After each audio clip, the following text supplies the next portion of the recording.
আমার বাড়ি খোয়াই। গত 18ই সেপ্টেম্বর আমি পিডব্লিউডি অফিসে যাই। আমি একজন বেকার সিভিল ইঞ্জিনিয়ার।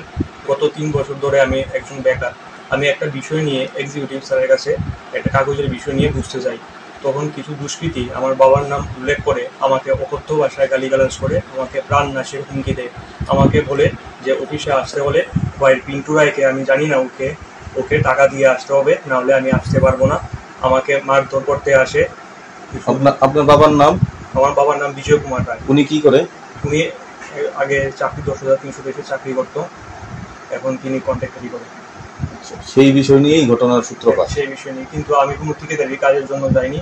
আমি আমার ব্যক্তিগত ব্যাপারে একটা জিনিস নিয়ে বুঝতে গিয়েছিলাম এক্সিকিউটিভ স্যারের কাছে। তখন কিছু দুষ্কৃতিকারী আমার বাবার নাম উল্লেখ করে আমাকে মারতে আসে, প্রাণ নাশের হুমকি দিয়ে অকথ্য ভাষায় গালিগালাজ করে বলে পিন্টু রায়কে আমি চিনি না, ওনাকে টাকা দিয়ে অফিসে আসতে হবে, নাহলে আমি অফিসে যেন না যাই। কে কে ছিল ওই সময়? ওই সময় তো আমি কাউকে চিনি না। আমি প্রথম গিয়েছিলাম, আর কোনো সময় যাইনি। আমি কোনো ঠিকাদারি কাজের জন্যও যাইনি।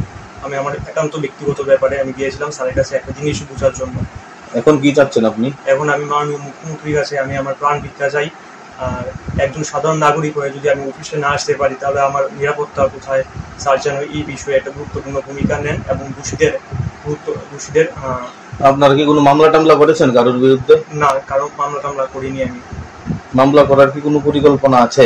না, আমি এখন আমার প্রাণ বইয়ে আমি আশঙ্কায় আছি। আমার কোন সময় আক্রমণ করবে আমার উপর, আমার পরিবারের উপর, সেই বিষয়ে আমি এখন আতঙ্কিত।